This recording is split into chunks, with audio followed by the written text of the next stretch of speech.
This video is sponsored by Skillshare. The first 1,000 people to click the link in the description below will get a free trial of Skillshare's premium membership. It's estimated that a whopping 81% of Americans have no idea how much they'll need to retire. Given that retirement is one of the most expensive financial goals that most of us strive to achieve, that's a high figure. But not really a shocking one when you consider how complicated it is to properly estimate your retirement needs. From taxes to investment returns to how you think your actual career is going to pan out, there's a lot of stuff to consider. And the earlier that you try to estimate this sort of stuff, the less accurate it's likely to be. But starting early is one of the most effective strategies for achieving financial objectives. And so if you're able to come to even a rough estimate of how much you'll need to retire, which is known as your nest egg by many, you can gauge your general progress over time towards this sort of goal. Which is why I wanted to make today's video. Today, I'll be highlighting a method for estimating what you'll need for your retirement. And while it's going to be a very rough method that's far from perfect, it's a good starting point for someone who has no idea where to start and is looking to get on track. So let's work towards estimating our retirement needs on today's Plain Bagel. Before we jump into the video, I want to reiterate that the approach I'll be covering today for estimating your retirement needs is a very rough and oversimplified one. How much you will personally need to retire will depend on your unique goals and circumstances, as well as where you live and work. And given that I know nothing about you, I really can't offer advice about what you as an individual will need to save for. And even outside of that, there just isn't a simple, perfect equation that estimates your retirement needs.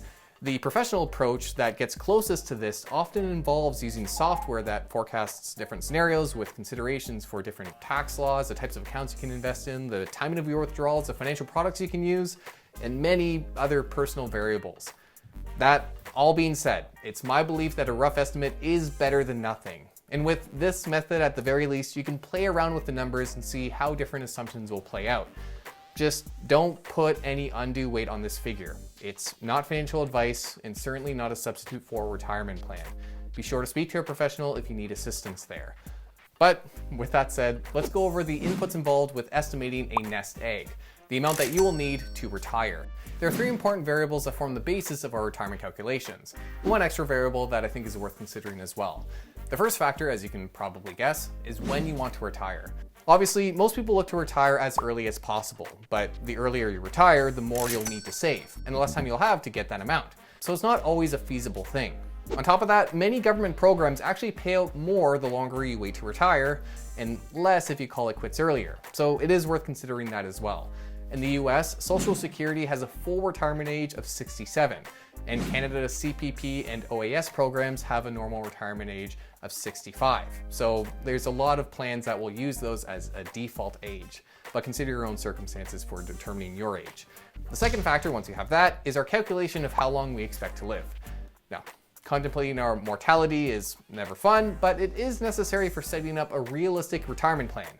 For a starting point in estimating when your retirement will end, you can look up what's called a life table, which gives an average life expectancy based on your age. Then you can adjust this figure to reflect any personal factors, such as a family history of longevity or any medical issues. It's also good practice to be optimistic with your expectations, thankfully, since living longer than expected is a very real risk that, if not planned for, can greatly reduce your standard of living in retirement if you outlive your savings.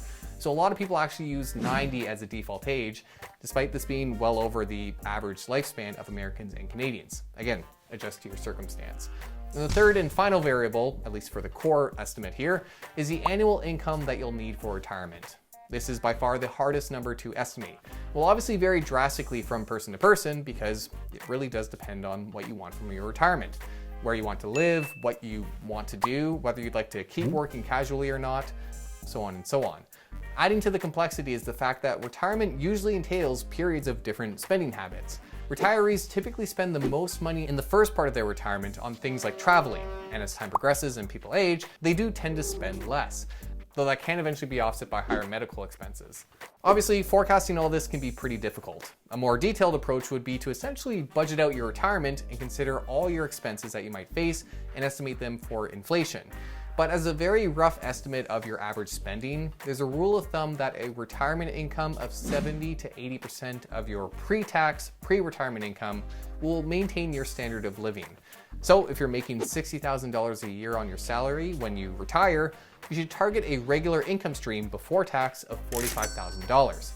Now, importantly, if you're a few decades away from your retirement, you should adjust this amount to reflect any career progression you expect as well as for inflation, which we'll exemplify later on. Now, if you want to avoid using a financial calculator, there are plenty of shortcuts here for estimating your nest egg.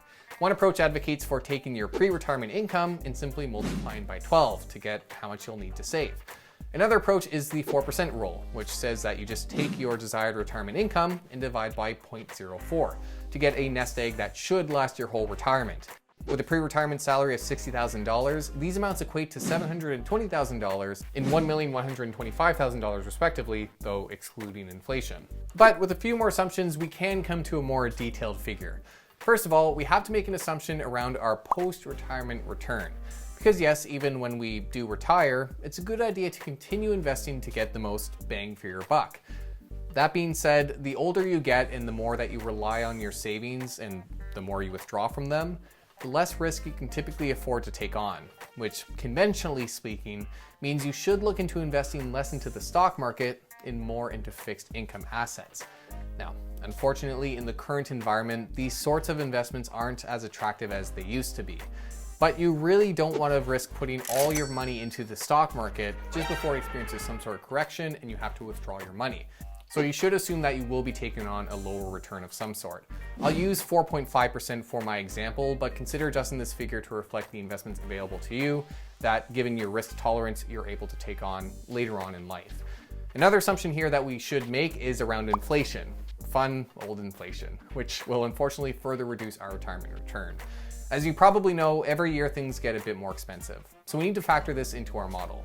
Inflation is generally assumed to be 2%, but you can adjust this if you're a bit more pessimistic.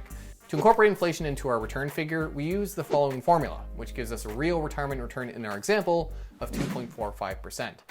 Finally, while I won't go too into detail here, it might be worth considering our fourth extra variable for our model, which is how much you want to leave behind for anyone after you pass away.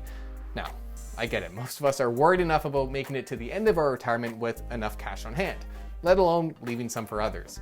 But between estate fees, taxes, and any desires to leave money for others, there are a number of reasons you may want to aim for an end value that's other than zero. Now, estate management could have a whole series of videos dedicated just to it, but I simply highlight this as something you may want to consider for your own calculation, especially if you have certain assets that will accrue liability when you pass away. Okay, we now have all the numbers we need. The final step is to compute our nest egg retirement, which using a financial calculator will be our present value. I've left a link in the description for an online financial calculator that you can use for this part. All you've got to do is go to the PV tab, set N to your retirement length in months, so years times 12, IY to your real post-retirement return assumption, PMT to your monthly withdrawal need, so your annual income divided by 12, and FV to the amount that you'd like to have left over for your estate. You also need to go into your settings and set P over Y to 12 and PMT to beg, to reflect that we'll likely be withdrawing from our savings at the start of each month. And once everything's plugged in, you just hit compute. So with those instructions out of the way, let's run through our example. Let's say I'm currently 30 and I'm wanting to retire at 65. Because I've got a good family history of longevity, I expect to live to 90. So my retirement will be 25 years long, or 300 months. I currently make $60,000 a year, and because I expect this amount to grow at 2% to match inflation each year, at 65 my pre-retirement income will be roughly double that amount. Now, going in the middle of our 70 to 80% range that we mentioned earlier, 75% of $120,000 is $90,000 that I will need in my retirement every year as income. So that's $7,500 a month. I'll assume a real rate of return of 2.45% given our assumptions from earlier, and let's say that I'll need $150,000 to meet my estate needs. So with these assumptions, I hit compute and boom, the nest egg that I will need for my retirement is a whopping $1.77 million. Now, that's a lot, but before this example gives you a panic attack, keep in mind that we are being conservative here with some of our assumptions, and this number includes inflation. In truth, the 70 to 80% rule assumes your expenses from pre-retirement will continue into retirement, which for many isn't the case, since a lot of people finish their mortgage payments and no longer have dependents. And thankfully, this example assumes that we're paying for our entire retirement by ourselves, when in reality, there are usually some ways to subsidize our retirement income. First and foremost, there's a pension, if you happen to have one. Pensions are usually designed to help cover a sizable chunk of your retirement income. So if your employer offers one and you are able to estimate what your retirement pension income will be, given the time you've spent with that employer, you can reduce the annual income needed in your assumption and thereby reduce your nest egg requirement. Secondly, there's the option of working casually in retirement. In truth, a lot of people actually look to pursue passion projects to earn a little bit of money in their downtime with their retirement. So while you should only expect a small fraction of your pre-retirement income from this casual work, and you really shouldn't assume that it's reliable, that is another option for supporting your lifestyle in retirement. And finally, there are government subsidies. As highlighted in Canada and the US, there are programs that, assuming you meet the requirements, will help you further subsidize your retirement income. Now, how much you actually get will depend on your income and certain other factors, but the Social Security program in the US is estimated to cover 40% of pre-retirement income for fully eligible middle-income Americans, while CPP in Canada can cover up to 25% of your average earnings up to a maximum dollar amount. And if your income falls below a certain threshold, you'll also see a benefit from the Old Age Security program. I'll leave links in the description below if you'd like to go and learn more, maybe even try to estimate how much you'd be eligible for. But in our example, if our Canadian receives the maximum CPP benefit adjusted for inflation, his nest egg requirement would be reduced by roughly $540,000 to $1.23 million. So thankfully, you may not need to reach the massive nest egg on your own. But again, I really do want to drive home the point here that this is an incredibly rough gauge that may not be appropriate for your own circumstance. When working with clients at my company, this isn't the method we use. We typically work with a software program that considers a lot of different variables, from Canadian tax laws to subsidies, as well as a detailed forecast of cash flows. But regardless, I highlight this exercise to show that when it comes to retirement, when you have certain assumptions, it's usually a pretty expensive goal. So it's worth working towards as early as possible. Time is one of the most important factors here, and the sooner you start, the easier it is to reach your retirement goals.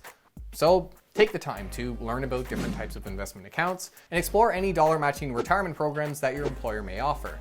And as always, if you need further assistance, reach out to a professional who can give you a more detailed forecast. So while I don't want this exercise and the specific numbers that we've used to give you anxiety, hopefully it is a sort of call to action about starting as early as possible. Your future self will thank you. This video was sponsored by Skillshare. Whether you're in retirement and looking for something new to try, or you're perhaps working but want to start something on the side, Skillshare is a great service for picking up a new skill. They're a learning platform that hosts thousands of classes teaching everything from script writing to cooking to business analytics. I personally use them a lot for home reno stuff since I like to try things myself, and it's really helped me improve my video editing skills. Advanced Video Editing with Adobe Premiere Pro 2020 by Jordy Vandeput was one workshop that really helped me advance my animation by explaining things like keyframe settings. Now, YouTube videos probably aren't everyone's hobby of choice, but you're bound to find something on the platform that's suited for you, because they're always adding new classes. And just recently, they've even added different language subtitles, so that a bunch of different audiences can learn from the same class. So if you're interested in checking them out, the first 1,000 people to click the link in the description will get a 1-month free trial, which will give you unlimited access to their offering. So check them out and learn something new today.